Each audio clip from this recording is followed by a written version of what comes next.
Welcome to the In Love with PMDD podcast. I am your host, Dr. Rose, your PMDD Relationship psychotraumatologist, and I help you stop the monthly PMDD breakups. PMDD is premenstrual dysphoric disorder. It is in approximately 1 in 5 women, and it makes you want to break up with your partner approximately 1 to 2 weeks before your period every single month. So as someone who has suffered with PMDD for over 18 years, I dedicated my doctorate practice to helping partners navigate those monthly PMDD breakups with everything from attachment styles, triggers, sensitivity to noise, sensitivity to touch, all of the things that you really struggle with when you're in PMDD. And I also dedicated my dissertation to a phenomenological study of the relationship experiences of partners of individuals who suffer with premenstrual dysphoric disorder. So I'm not just here to help the sufferer, the one who is suffering with PMDD. I am here for the partners as well. So if you need those private sessions, make sure you go to inlovewithpmdd.com and get those tools. So let's get into this week's PMDD trauma transformational tools that is going to help you stop the monthly breakups and stop the suffering and stress in your PMDD relationship. Let's get into it. Today, I want to talk to you about your partner's fight with PMDD.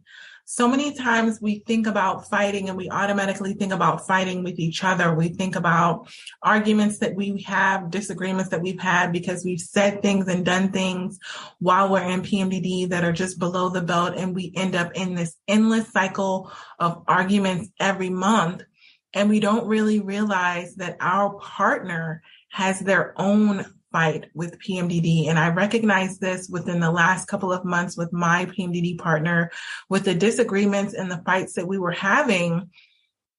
And I remember when I get in my follicular days, I'm able to see things that happen in my relationship so much more clear. And I have these after PMDD conversations with my partner. I have sessions with him, just like I have sessions with my clients.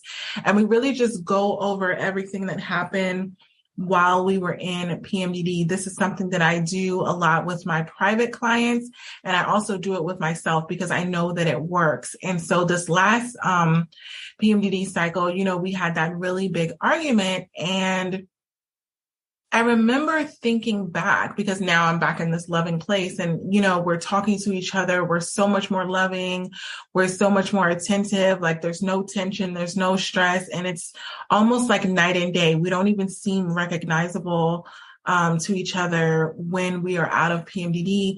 And I was wondering, I know why I do the switch, why I switch when I come out of PMDD, because I don't have the PMDD symptoms anymore. When I'm no longer suffering, it's so much easier for me to be loving towards my partner because I don't have any stress going on. I don't have any things that I'm trying to battle within myself. So then there's no battle within my relationship. And if there is things that comes up, I notice that I'm way more willing to just let it go, or it doesn't really bother me that much. I'm not really offended.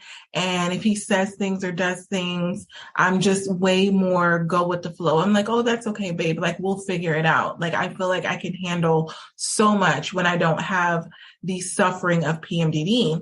And so I can wrap my head around that because it's me that has PMDD, but I couldn't wrap my head around, why does my partner change?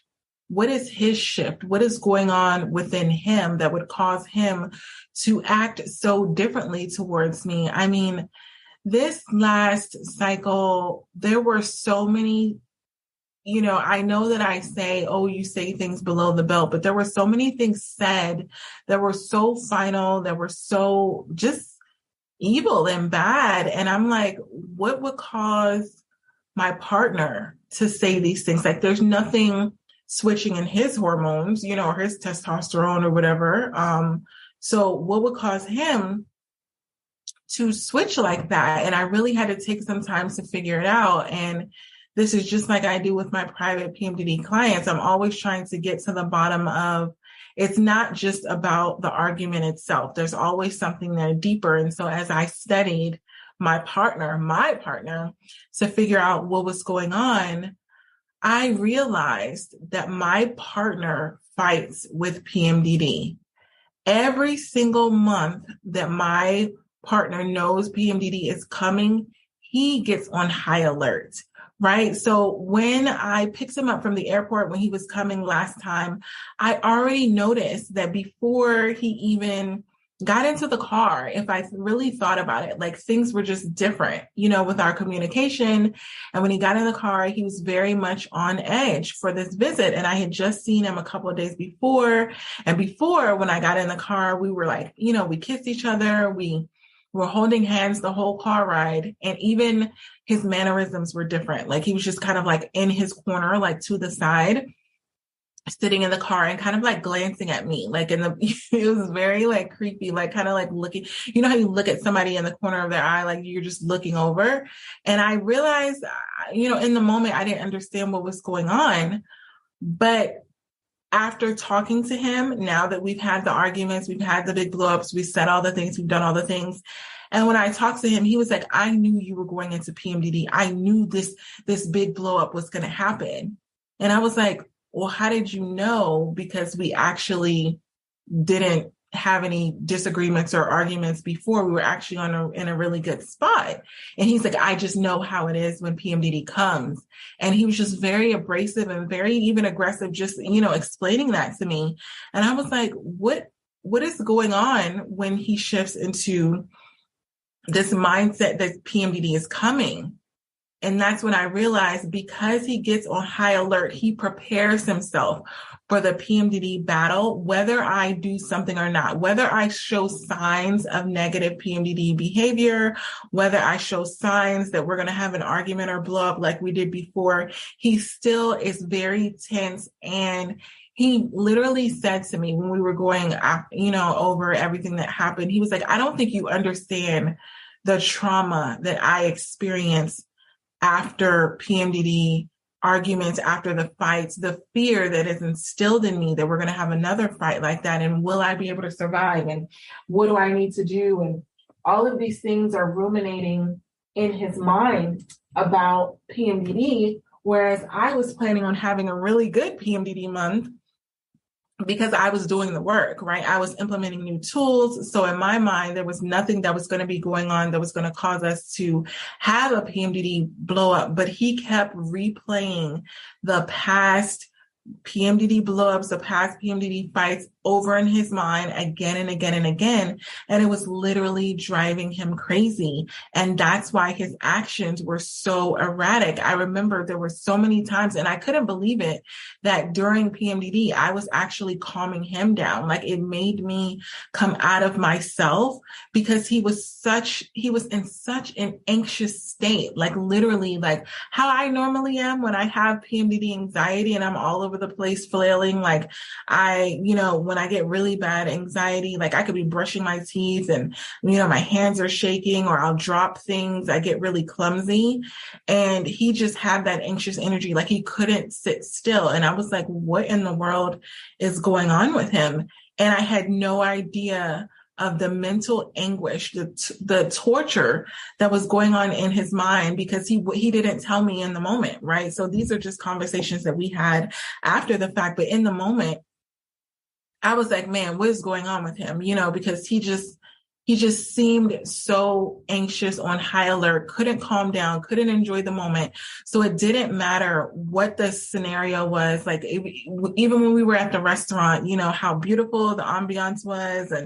And when we worked out together, he was still, I remember, I should have seen the signs. So I want to let you know that these are signs that you can notice in your PMDD partner if you're wanting to know if your partner is anxious about you being in PMDD. So normally me and my PMDD partner, we work out together in the gym, in the home gym that we have.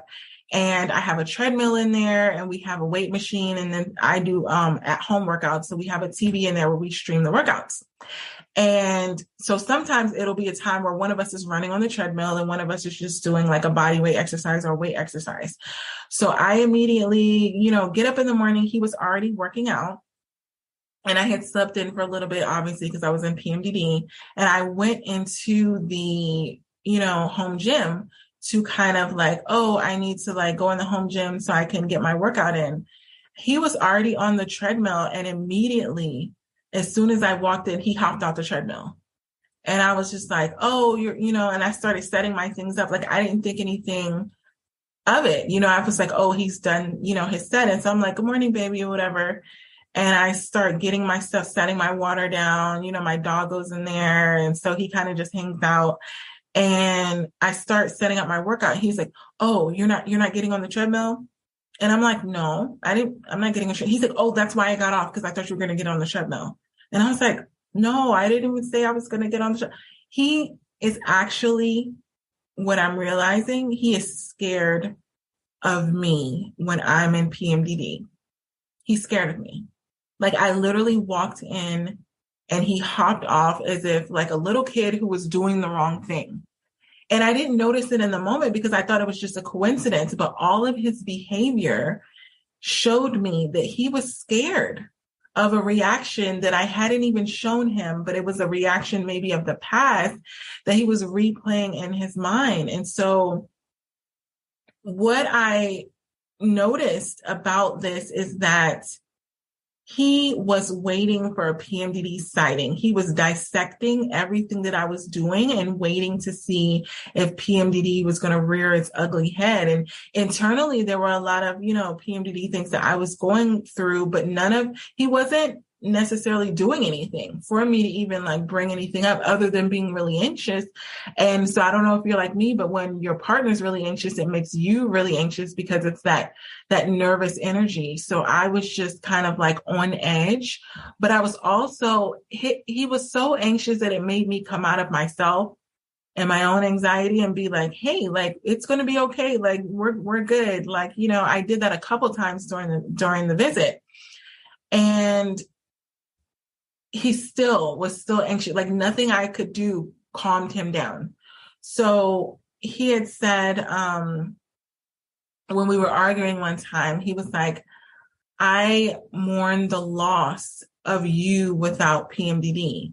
He despises what PMDD does to me.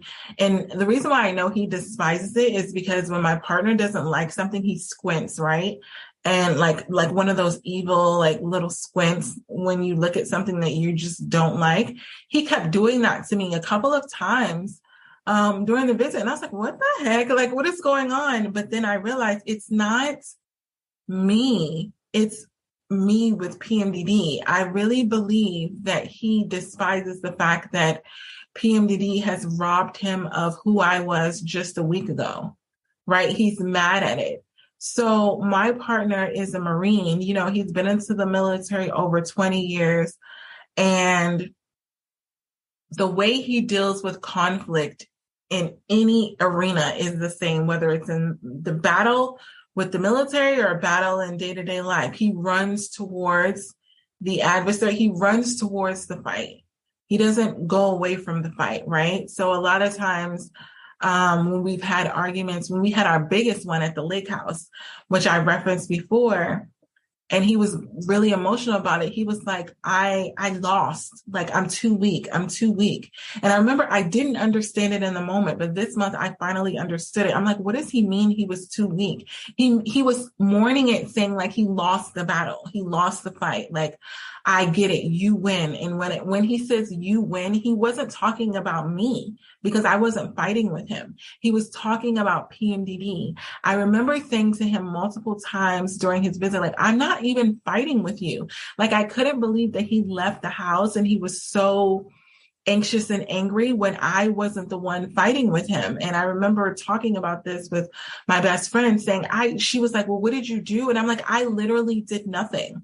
Like, I was being loving. I was being open. I was being understanding. I was, shutting down and not saying anything, but he was still approaching me as if I was the enemy, as if he was angry with me, and I really couldn't understand it. And now I understand. It was because PMDD was inside of me and he can't do anything about it.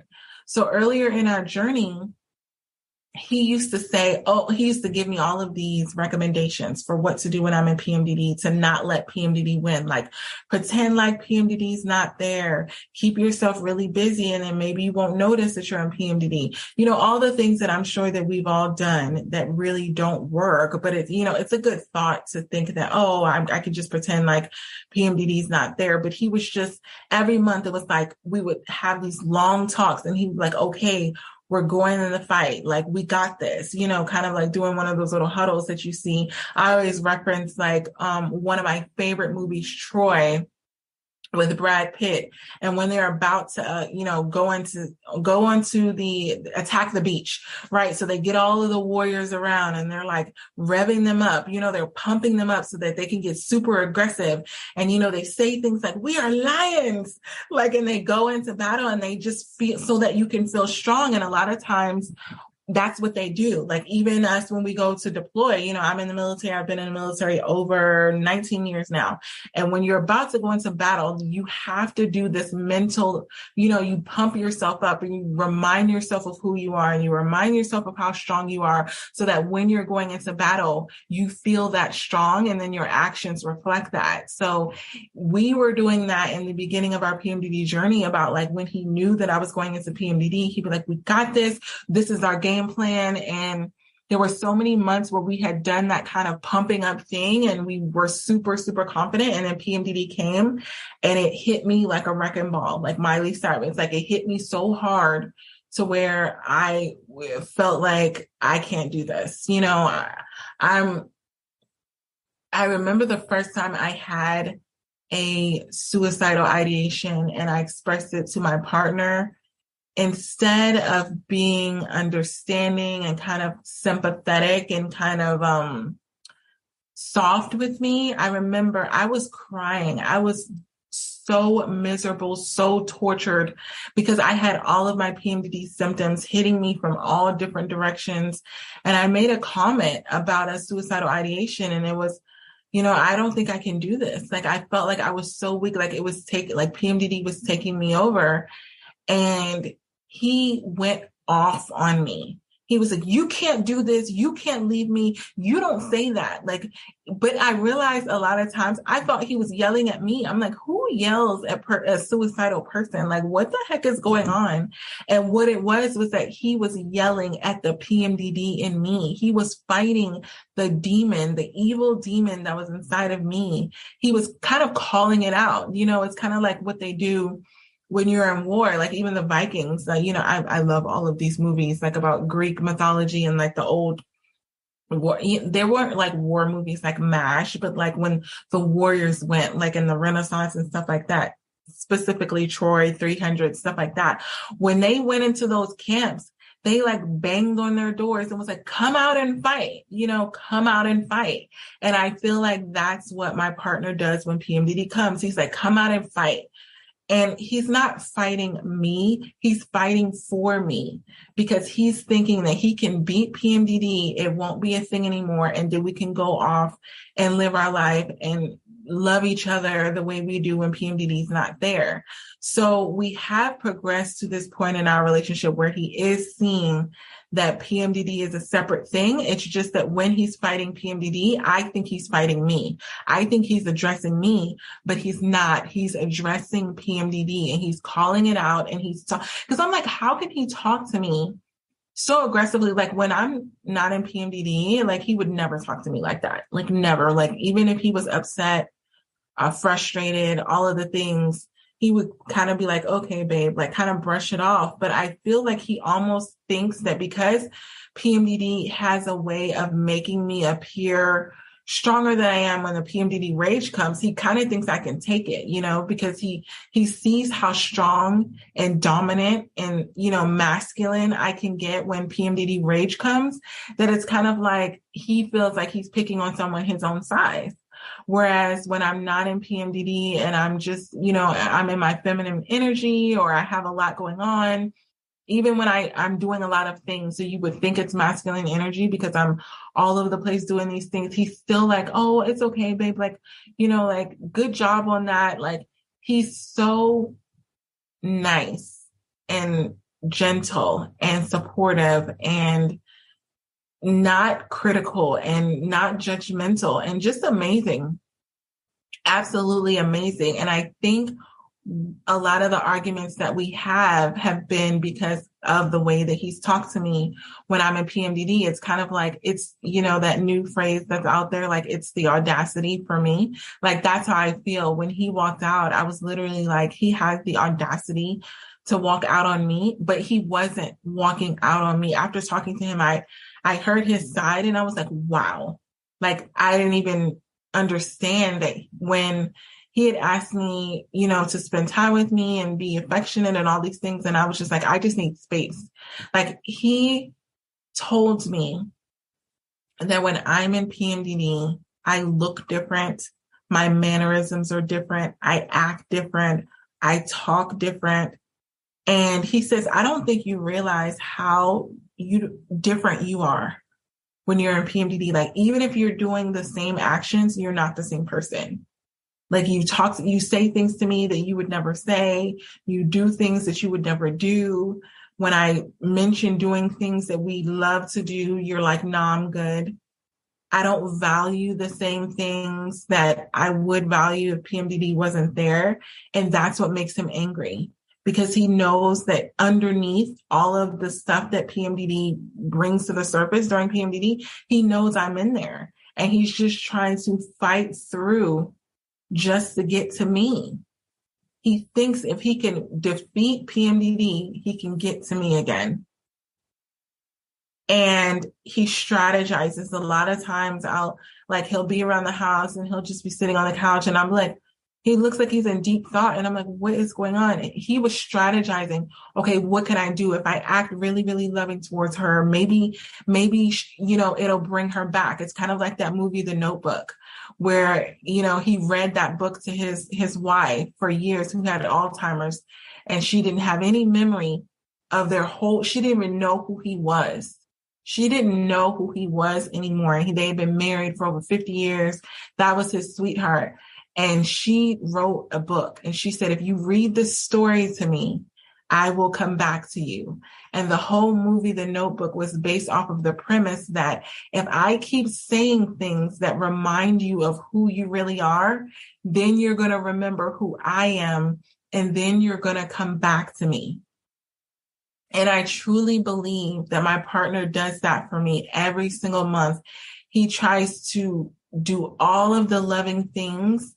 Even the day that we had the argument, he left me a sticky note. He leaves me sticky notes all the time, all over the place, because my love language is words of affirmation. So he'll leave them on the mirror, and he's been doing this for years and years and years. But it was a book that I was reading, and he left a note in it, and it was like, we're going to have an amazing day. Your husband loves and adores you. You're amazing. And he wrote this in the book so that when I opened it, I would see it. And what he's doing, he's speaking to the core of who I am when I'm not in PMDD, in hopes that PMDD will kind of go to the side for a minute and I'll come to the forefront. He'll get to experience a glimpse of me without PMDD, even though PMDD is there. And I read it. I remember reading it. And I do think that we have moments, even when we're in the midst of our suffering in PMDD, where we do kind of feel like ourselves. And that's when I would say, reach out to your partner. If you feel like you have those moments, because, PMDD is different for us every single month. And you have a month where you're not having that many symptoms and it's not really affecting you that much, then make sure that you're showing that to your partner, because it is going to do wonders for your relationship, for them to see a glimpse of who you are, because that's what keeps them going. A lot of times with my private clients, and I listen and I'm like, what is it that's keeping you going? And it's like, because I know who my partner is when PMDD is not there. And I won't leave that. Like, it's almost the hardest thing to do when you know that you're with the right person, but PMDD is literally the problem. So many times, a lot of times they say, I can't leave my partner because I know that this is my person. Even though they have PMDD, this is my person. So if you know that your partner has all of the things that you specifically need, then why would you leave them if you know that they're going to eventually come back? So no, you don't like how your partner is when they're in PMDD, but you love who they are when PMDD is not there. So it's like a catch-22. It's like, yeah, I can meet somebody else. This is you for your partner. This is what they're thinking. Yeah, I can meet somebody else. Yeah, I can date other people. Yeah, they can kind of, check the block on some of the things that I need, but they're not my person, right? And I always ask my private PMDD clients, is this your person? Because if this is your person, then it's worth fighting for, because you're not going to be able to find anything that they have in anyone else. And I believe that my partner knows that. So there was so much frustration when he walked out, because he literally was running away from the PMDD in me. He wasn't running away from me. And I remember saying, why would you think that walking away that we would still be together, like our relationship is still intact? He was like, I wasn't leaving you. I was leaving the situation. And by the situation, he meant PMDD. He was like, I did not have the capacity to continue to see it take over you the way it was and know that I can't do anything about it. Because your partner wants to protect you. It's not like your partner can go to the store and get you something that's going to make you feel better when you're in PMDD. It's not like you have, a cough and you need cough syrup or some kind of medicine. The cure for PMDD is not on aisle 5 of Walmart, so it's a very helpless and frustrating feeling for your partner to know that you're suffering and that there's nothing that they can do about it, because they want to be your hero. Your PMDD partner wants to be your hero. They want to be the person that if everybody else annoys you during PMDD, that your partner doesn't. If everybody else makes you frustrated and irritated and triggered, they don't want to be that person. They want to be the exception to the rule. And so when I said to my partner, I need space, that's what hurt him to the core, because he was fine with me needing space from everything else. He was fine with me not wanting to be social with my friends, not wanting to be social, but he's like, not with me. Like, I'm supposed to be your person. I'm supposed to be the one that makes you feel better. How do you need space from me? And that was too much for him to handle, because when I get into that avoidant attachment style, when I'm in PMDD, I feel like I don't need anyone else. And it's a very harsh reality for my partner to accept, because he has a sense of purpose that is tied to being my person, if that makes any sense. Being my partner gives him a sense of purpose. I am a part of his existence.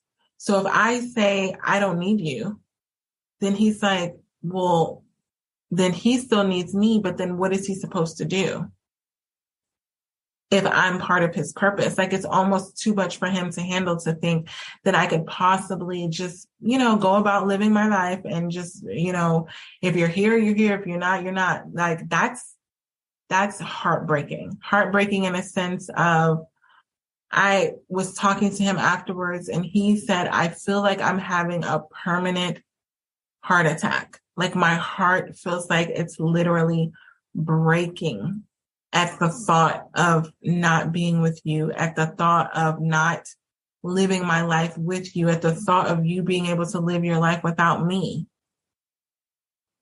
Literally, physically felt like a heartbreak. And I had no idea of his suffering. I had no idea of how much of a panic that PMDD was causing him. So a lot of times I would always say, like, what makes PMDD partners act differently, because they don't have anything with their hormones and stuff. But the fact of feeling like your partner is slipping away from you can physically make you be in pain, to where you feel like part of you is breaking, part of you is dying, part of you is hurting beyond repair. And you just want to do something about it. And you feel like, I just need to fix this. Like, that's what my partner was feeling. I just need to fix this. Like, I can't go on with you being like this. I can't go on with the thought of losing you. I can't go on with thinking about our future and all the things that we just talked about a week ago and they not coming to fruition, I can't deal with that. So I need to do something to bring you back. And so many times he feels like he has to be on high alert because he doesn't want to be blindsided by PMDD. So he feels like if he lets his guard down during PMDD and he's vulnerable and he's open and he's sweet and he's nice, and then he makes a comment not knowing that it's going to trigger me, and then all of a sudden I go off in PMDD rage, he's not going to be able to recover. I really believe that my partner feels like, because he's told me, I feel like I can't recover from another one, like another big PMDD blow up. I don't know if I'm going to be able to recover from that. And that's a scary thing, because you feel like if I know that I can't recover from it, then I need to do whatever I need to do to prevent it from happening. And so it's literally torturing him. PMDD is literally torturing him, and it's torturing me. And here I am thinking, good thing you don't have PMDD, like at least you don't have PMDD. And he used to say it, like we're going into PMDD. And I remember when I was in PMDD thinking like arrogantly, like, oh, no, we're not going into PMDD. I'm going into PMDD. You can just live your life. And that is so far from the truth. He cannot just live his life when I have PMDD, because I'm different and we are connected. When you're in an intimate relationship, intimate into me, we are what I feel he feels. He doesn't physically have the night sweats. He doesn't physically have a lot of the muscle aches, the body, tension, all of the things, the bloating, but he feels every shift in me. When I'm in pain, he feels that I'm in pain, and it causes him to be in pain. That's how connected we are. And that's how connected you and your PMDD partner are. It's very hard. Very hard. It's called vicarious trauma. It is your partner going through trauma by seeing you go through trauma, right? So they're experiencing the symptoms that you're experiencing because they're so connected to you and they're watching you go through it. And they're having to fight through all of these negative thoughts and feelings and emotions and worst case scenario and all of these things. And they are suffering. And a lot of times they don't tell you how much they're suffering because I don't think that they can really put their finger on it, right? I know my partner, until we had this conversation, I don't think that he realized how much he was literally suffering because I was in PMDD. And it's hard to explain, because it's like, how do you explain? Like, your PMDD partner can't come to you and say, I'm suffering with PMDD, because you'd be like, well, you don't have PMDD. And they don't know how to defend that, because in every ounce of them, they feel like they have it, because when you go in it, they go in it. And where I used to believe that it's separate, it's not. It's not. And the thing that is scary to PMDD partners the most is that they think that PMDD is taking you away from them. It's taking away the most precious thing to them. And to think that this entity that you can't even see, like you're fighting with it, you're fighting with this thing that you can't see. So you always feel like it has more power over you because you can't just go and grab it and throw it away, And he doesn't want to give up. So many PMDD partners don't want to give up because they know that means that PMDD will win and PMDD will conquer him and our relationship. And the hardest part is that your PMDD partner feels like they have no control over the PMDD, and they have no choice. They have no choice when it comes, how long it comes, what symptoms it gives you. The only thing that they can try their hardest not to do is not argue with you. But if they're fighting against PMDD, the arguments are bound to happen. They're bound to be there. And there's nothing that they feel like that they can do about it. And they have so many negative thoughts, feelings, emotions that they have to fight through every single month just to make it through and say, oh, it's okay. She's going to be back. My partner's going to be back. They almost have to convince themselves of that, because they can start to look at you and think that, oh my gosh, this is how it's always going to be. And that's the scariest thing, because let's be clear, your partner didn't sign up for PMDD. Just like we didn't sign up for having PMDD, they did not sign up for this. And sometimes they can begin to feel like, I don't know how much longer I can take not getting my needs met, seeing my partner completely shift, not knowing the right things to say and do, feeling like I'm constantly on edge. Because I remember when I was, having a good day in PMDD, and I'm like, you're not even being affectionate with me. I said to my partner, like, why aren't you being affectionate? Like, we're normally really affectionate naturally when we're together. And he's like, I didn't know if I was able to be affectionate. I didn't know if it was going to be okay. And that made me cry, because my partner, who probably needed affection from me on multiple occasions, didn't feel comfortable enough to come to me and ask for it, because they didn't know if it was okay, because they didn't know if I was going to reject them because I was in PMDD. And so so sometimes when your partner starts to say things like that, you immediately get defensive. That's what I was about to do. I was literally about to be like, no, you could totally come to me if you really wanted, some attention, affection, love, all of these things.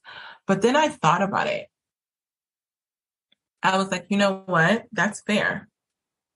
That's fair that you thought that, because I cannot, in good conscience, say that there haven't been times when I've been in PMDD and he's made an advance towards affection and I turned him down and said, no, I don't have the energy right now. I can't. I'm suffering.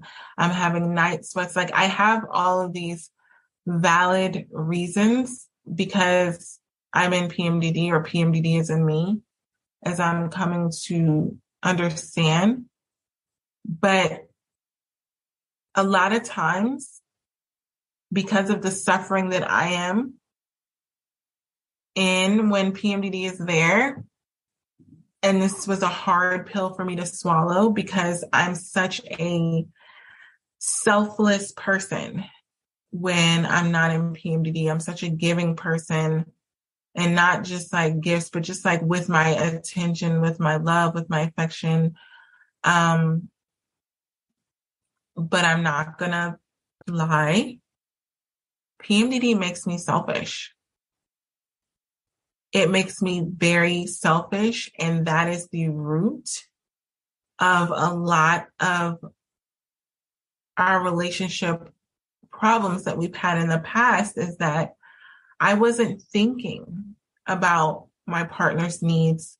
I was thinking about my suffering, and I was expecting him to handle his suffering on his own, and me to handle my suffering by myself, and I drew a line in the sand. It was like, listen, I don't need you to help me through this, because I pretty much come to the conclusion there's nothing you can do.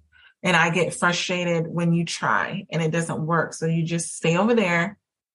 And I remember talking to him one time, and he was like asking me, what do you need me to do? Do you need me to go to the store? Do you need me to do this? Do you need me to do that? Like, he wanted something tangible to do. And I literally just needed space at the moment. And I said, what I want you to do is to just do nothing. I want you to do nothing. And he looked at me and he said, I can't do that. That's not who I am. I can't sit by and do nothing. And I remember thinking in my selfish PMDD mind, ugh, how annoying. And what was I saying how annoying to?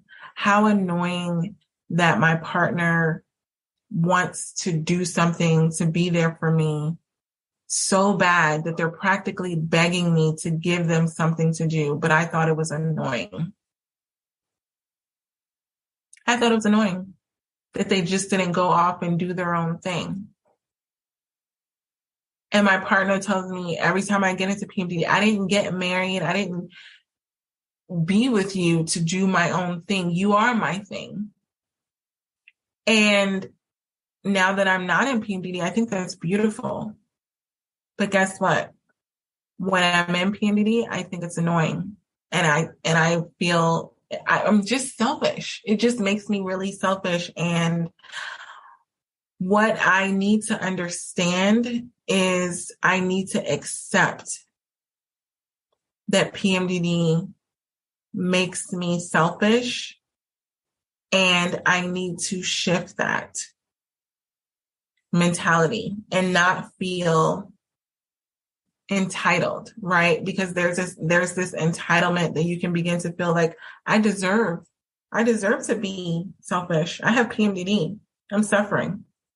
Like, it's kind of like a get out of jail free card. Like, I don't need to act any sort of way because I have PMDD and I'm suffering. So I should be able to act however I want to act, or however I need to act in the moment. It should be understood. Nothing should be taken personally because I'm in PMDD. I've heard this with my private clients so many times. Don't take what I say personally. I'm just in PMDD. I didn't mean that. It sounds real to your partner, even though you don't mean it. It feels real to your partner, even though you don't mean it. So what are they supposed to do with those feelings, thoughts, and emotions that come after you say those things? Just suck it up and move on and not be a human? Because we want our feelings, thoughts, and emotions to be taken into consideration always. But what about your partners? What are they supposed to do with those emotions that they feel once they've been hurt, once you've said things that are below the belt? Because this selfishness it's an ugly characteristic. I hate it, actually. I hate that PMDD makes me feel evil sometimes. I hate that PMDD gives me this ego. The ego is so apparent within me, where I just feel super reckless, super careless, like, whatever, like they'll be all right. Whereas I would have care and concern over certain actions and things that I would do towards my partner. I just assume they'll be good. This is when you start assessing. They're a grown person. They can take care of themselves. Like, I'm over here suffering. They should be fine. If I said something that was, below the belt, they should get over it. That is the wrong answer. That is the wrong answer, and it's not sustainable. Because I can tell you, in my clear-mindedness, not being in PMDD, if someone treated me that way, and I'm laughing because if someone treated me that way for months and months and months and treated me like I'm common, like I'm basic, when they get into these PMDD moods, I would be out the wind. I'd be gone. I'd be gone with the wind. Like, you wouldn't have to worry about me.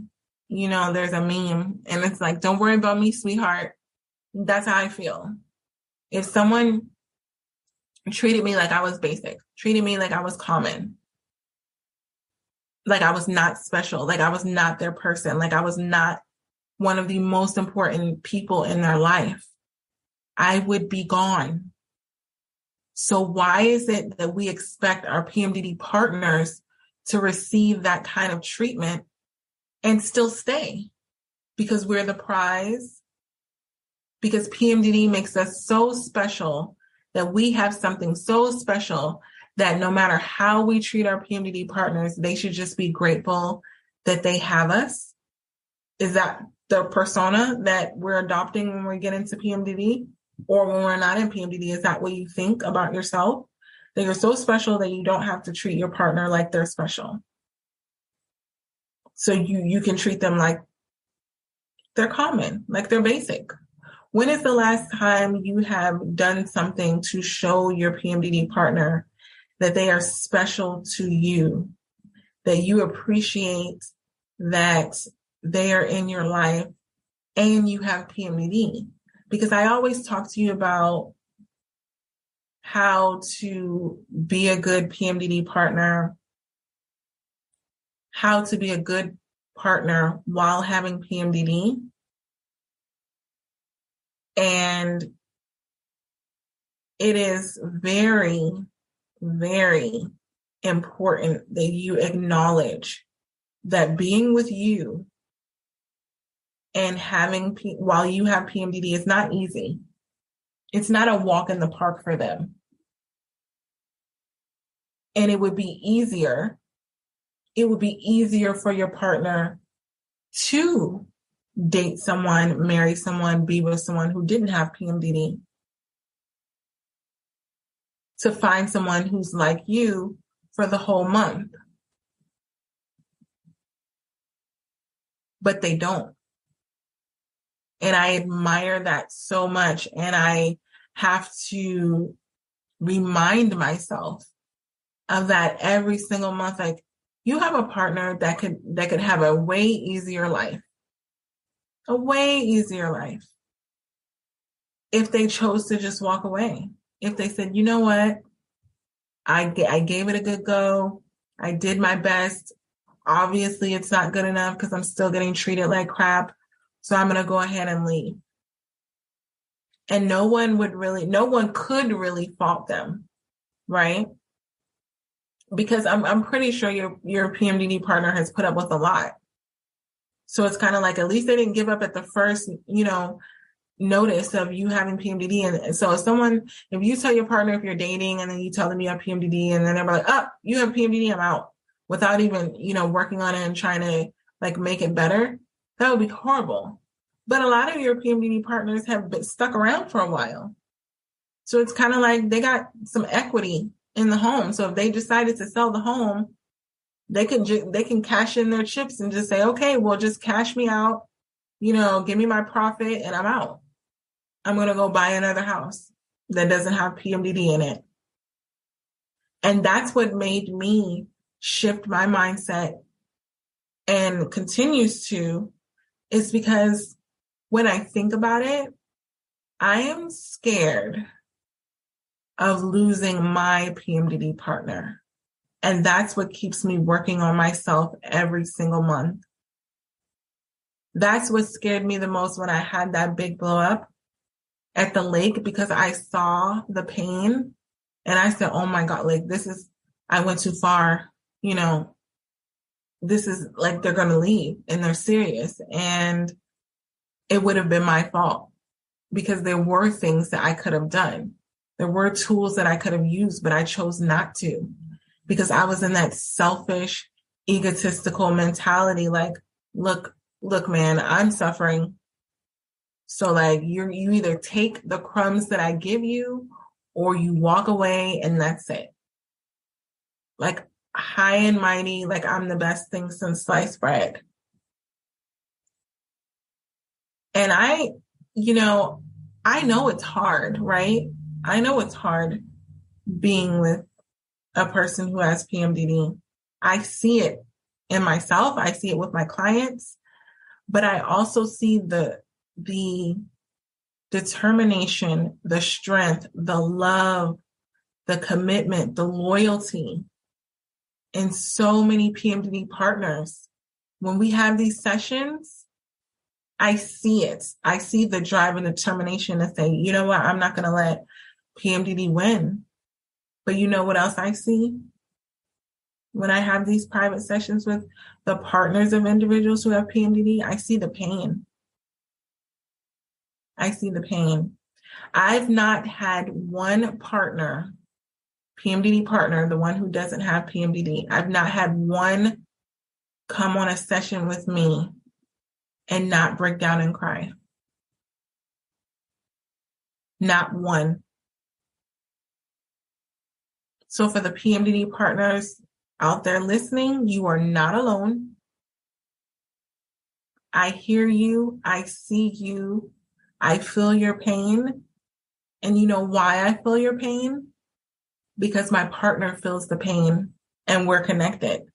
So when I have these sessions, I'm not just connected to the PMDD sufferers, us that have PMDD. I am connected to the partners because I see it in my partner.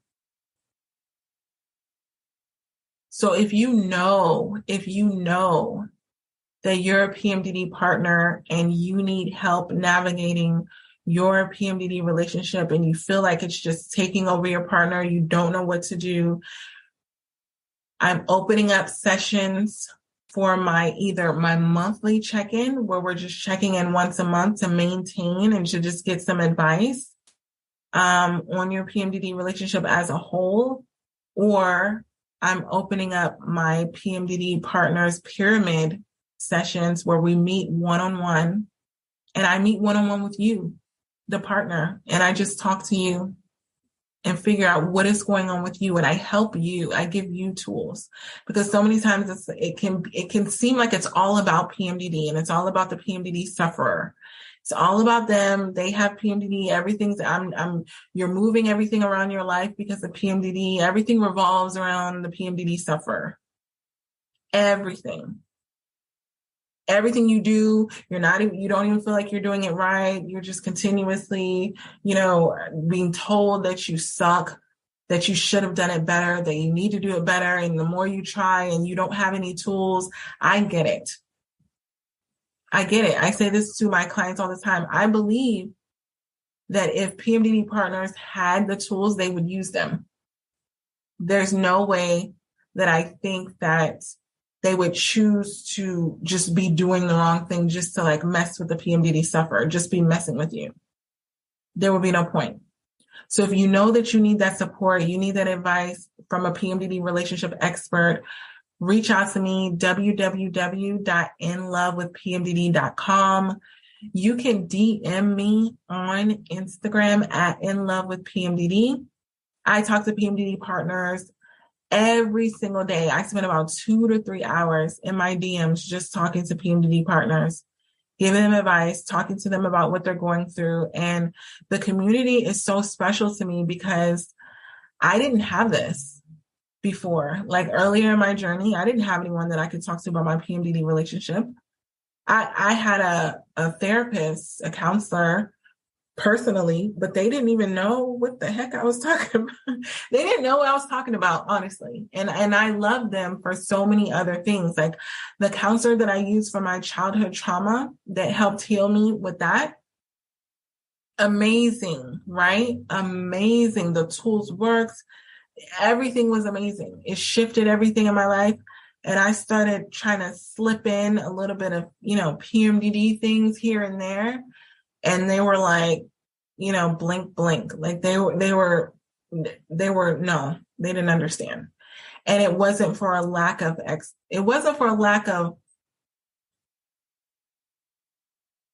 intelligence, right? I have to be careful of the words that I'm using. They were very intelligent. It was the lack of experience with PMDD, right? And anything that we help people with, we need to have experience with. And if your person, whatever you want to call them, your coach, your counselor, your therapist, if they don't have experience with PMDD, they're not going to be able to help you in your PMDD relationship, because it's not going to, whatever they're going to tell you is not going to apply. It's not going to be that they're not trying to help. They just don't have the experience with it. And it's not their fault. And that's why I'm working so hard on my dissertation and to get the literature out there, so that once I am a PMDD doctor, hopefully next year I'm publishing all my dissertation and all the things, but I want to be able to not only make it knowledgeable for PMDD sufferers and PMDD partners, but also the practitioners that are wanting to know this information. I have counselors, therapists, psychologists, psychotherapists that literally are listening to my podcast to get information about PMDD and relationships. And it's because the literature is not there.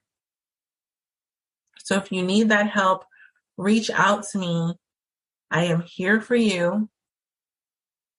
And so now I'm going to give you some tools for PMDD partners and for, PMDD sufferers when you're really fighting through a lot of these feelings that you're having about having these selfish feelings about you're having PMDD and you feel like you shouldn't have to do more work if you're already working to survive. You shouldn't have to do more work in your relationship in order to just maintain it. Like they should just be okay with it. Right? And so I want you to really take yourself out of yourself for a minute. Put yourself in your partner's shoes and think about what they're going through. Think about how they're feeling. Think about how you would feel. I thought about that the other day. I was like, man, the way my partner is when I'm not in PMDD and the way we're so connected and everything is so effortless and we have like little things here and there, but like, what would I do if he just switched up on me every month? And I was just sitting there wanting to be loved and like, love me, be there for me and all these things. And they were just like, no. Right? They were just telling me no. I would feel so hurt. I would feel so neglected. I would feel so, judged and like, this is not fair. And I would be that person that's trying to like figure out how to like fix it. Who wouldn't? Because you'd be like, I just want to get my old partner back. Like you see it, it's so close. And 14 days is a long time.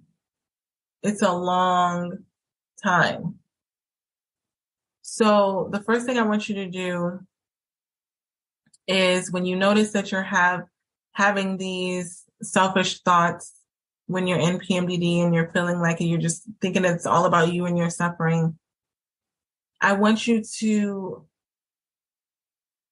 be aware of it. When you have to make mental shifts like over time, right? When you want to fight against those selfish thoughts that are making your PMDD partner suffer more, it's to notice when you're being a little bit selfish, when you're not recognizing their suffering, when you're seeing the signs, like be more attentive of your partner's suffering. I know my partner's mannerisms. So for me, it was about recognizing when I saw my partner being really, really anxious. That was a key indicator that my partner is suffering. So you know your partner well enough, hopefully, that you know when they're not their best. And when you know that they're not their best, that's when you can start to that you need to make a shift. So in my partner's case, when he started acting really anxious at the beginning of the visit, if I would have just been like, wait a minute, like we need to address this, we need to stop, and I need to, have a talk to really break down those walls. Because a lot of times what my partner had going on was a lot of walls up, because when your partner's on high alert, they don't want to slow down because they feel like they're going to be taken off guard. Right? So notice it and then start to make a shift and address it. Ask them, say, is everything okay? And if they say, yeah, I'm fine, which normally they will, start to ask more questions, because that's when the answers are going to come. If you just ask one yes or no question, just ask another one. Say, is there anything I can do for you right now? Is there anything you need? And the next thing is try to understand their emotions, right? Recognize what they are. Identify them. Is your partner feeling like I had to identify my partner? Is your partner feeling anxious? Are they feeling angry? Are they feeling overwhelmed? Like ask them to name the emotion that they're feeling. Or if you know them, you should be able to just look at them and see and be like, okay, they're feeling like this. And notice that when they have those very strong emotions, work to change what you can in them with those emotions. So our emotions come from their thoughts, beliefs, experiences, memories. So if you want to change your partner's emotional state, you can start by changing one of those things. So if your partner says that they're feeling angry, or you notice that they're feeling angry, Ask them why they felt that way. Try to have a conversation about why they're feeling angry. Was it because someone hurt? Because is it something that I did to hurt you? And then if it is, then ask them if they say, yeah, it really hurt me when you said, if my partner would have told me, it hurt me when you said that you wanted space, that would open the door for me to then apologize so that he could forgive me and we could move on. But instead of that happening, when I noticed that he had an attitude, I let him have an attitude and then he walked out. And so many times we don't approach our partner because they're acting out of character. But the only time that your partner really acts out of character is when they're hurting. So what you don't need to do, don't judge the hurtful behavior.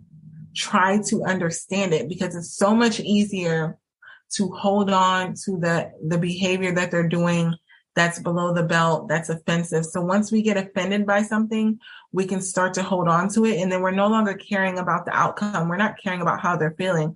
We're like, oh, well, if they want to leave, they can leave. They're the ones that walked away, or, everything like that, because they've already done something to offend you. So now you're not even trying to help them heal or help them feel better. And then I want you to uncover your negative beliefs about your PMDD partner. What are you believing about them that makes you feel like it's okay to not be concerned with their emotions and their feelings? Because I know PMDD has a way of bringing out flaws that your partner has and magnifying them. Flaws that they have all the times, and when you're in your good days, you don't even bring it up.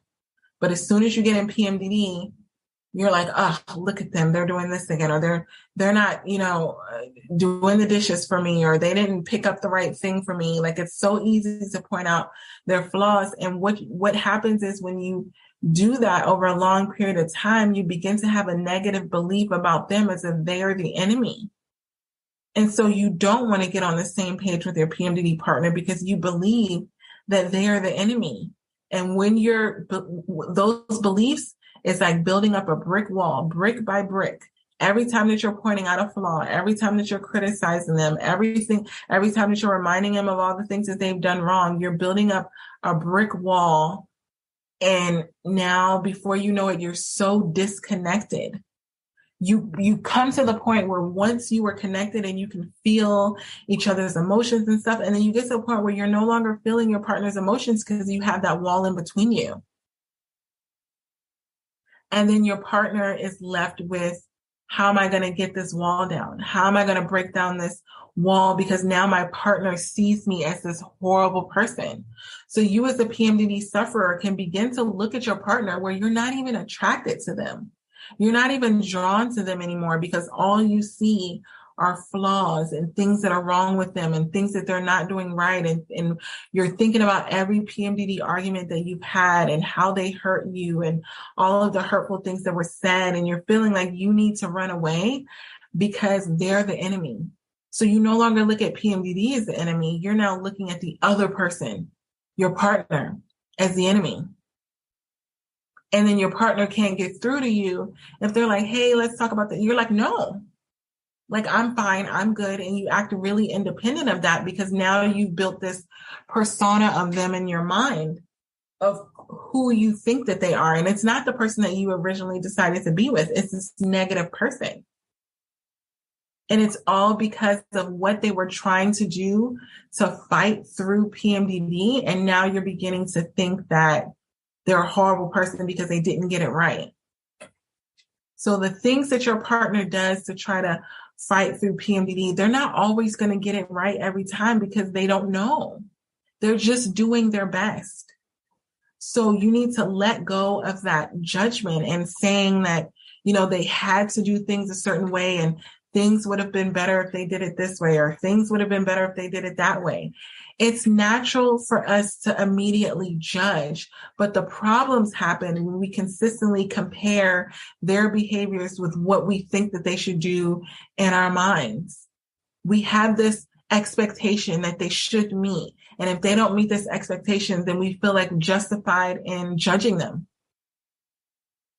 So instead of focusing on the things that your partner didn't do right, the arguments that you've had and the situations that you've had when you're in PMDD and they haven't handled them the best way, focus on what you like about your partner. Focus on what's good about them and focus on the good times that you have by them being in your life, and let go of those judgmental thoughts. No one is perfect. And the way that you can break down those judgmental comments and beliefs about your PMDD partner is to replace them with positive ones. When you, it's like a brick. If you take the brick of the negative thought that you have about your partner and replace it with a positive one, before you know it, that wall is going to come down brick by brick, because you're going to not feel the need to have that brick up there. You're going to say, oh, yes, they did this wrong, but they also did this right. They're trying their best. And so we may judge our partners about things in the past or things that we think that they're going to do in the future. But what's important is, like, when you feel yourself judging your partner because of how they're handling something in PMDD, there's no damage done in the thought. The damage is done in how we choose to respond to the thought. So when I thought that my partner handled the situation wrong with walking away, and I choose to judge him on it, and I say, oh, he handled it wrong. He should have just stayed. He should have done this. He should have done that. He should have done this. It was my decision on what I did to respond to that thought. So if you let that negative thought linger, it ends up ruining your mood. So that's what happens to me. The longer I chose to fault him, judge him for his reaction to an overwhelming situation, the more I was like, you know what? I don't need to be with him. I don't need this. I can't believe he did this. And I began to build a wall. But you know what caused that wall to come down is I remembered all of the positive things about my partner and all of the times that he does try. And I realized it's not that he was doing the wrong thing on purpose. He thought he was doing the right thing, and he chose a route that wasn't beneficial for me and our relationship. And that's okay. Because there's this time where sometimes when you have PMDD, you just have these months where you're just experimenting with what works and what doesn't work. So instead of judging your partner on what they're doing wrong, let them know that, hey, that doesn't work for me, but let me tell you what would. Help them out. Help them out. Instead of thinking that they're maliciously choosing to do harmful things to you, choose to believe that they probably would have done the right thing had they had the right amount of information, and give them some grace and forgiveness, and believe them when they're apologizing to you and saying, because that's what my partner did. He was like, if I would have known that me leaving would have had that effect on you and caused you to think all of these things and have abandonment issues and all of this, I never would have done it. And when my partner apologized, it was my choice to either believe what he said or to choose to continue to hold that negative behavior over his head and cause us both to suffer. But I chose to believe him because I know his character. So you have to remember the character of your partner and know that you wouldn't have ever chosen to be with them if they were a bad person. So you have to remember that you chose this person. At some point, you chose to be with this person. That means that they have some level of character that you considered honorable, that you considered worthy of your time, your love, your attention. They are that same person. Their behaviors may have changed over time based off of the circumstances, but the core of who they are is still there. PMDD has a way of changing our behaviors. It doesn't change who we are. So if PMDD changed the behavior of your partner and made them do things that they would have not normally done, or said things that they would have not normally said, forgive them for that and know that they're just trying to navigate it, and they're learning. Give them the grace and the forgiveness to learn on this journey just like you're learning on it. There's no blueprint, right? So if they made a mistake, if they handled a situation wrong, believe the best about them. Don't choose to believe that they are this person. If they acted angrily towards you, if they were angry at you, and they, came at you with bitter and resentment, that doesn't make them an angry person. That means they were frustrated and they were angry. That is an act. That is a behavior. It's not the core of who they are. So you have to remember who your partner is and choose to believe the best in them. Because when your partner is navigating PMDD, they're just trying their best and they're not always going to get it right, but they are trying. Give them the opportunity to continue to try, and remember your PMDD partner is suffering just like you are. Give them some grace, give them some forgiveness so that you can move on and you can both have the relationship that you desire and deserve. You got this. I hope this PMDD episode helped you and your partner in your struggles within your relationship.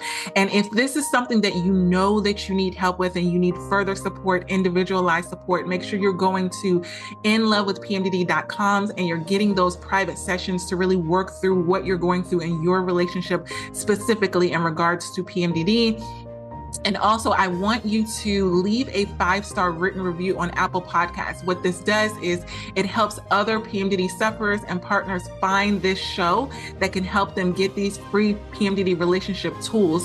I remember what it felt like to not know that there were tools out there specifically for PMDD relationships. So I want to make sure that you are sharing these tools with others, share them on your social media, share them with people that you know that are also struggling in their PMDD relationships. Until next episode, this is Dr. Rose, your PMDD relationship psychotraumatologist. One more thing, I almost forgot. I now have the Fresh Start PMDD Partners Workbook. What this workbook can do is if you've had past traumatic experiences with your partner, past fights, past arguments, and they keep coming up every single month in PMDD, I created a Fresh Start Workbook so that you can deal with all of the traumatic experiences that have happened in the past in PMDD range and all of these things so you can stop going through the same cycle again and again and again. So get that workbook. It comes with a video episode of the actual podcast that I recorded on getting a fresh start in your PMDD relationship. So you're not continuing the same cycle again and again and again. So make sure that you get that workbook. And if you need those individualized counseling sessions, you know where to go, inlovewithpmdd.com. Until next time, we got this. Love you.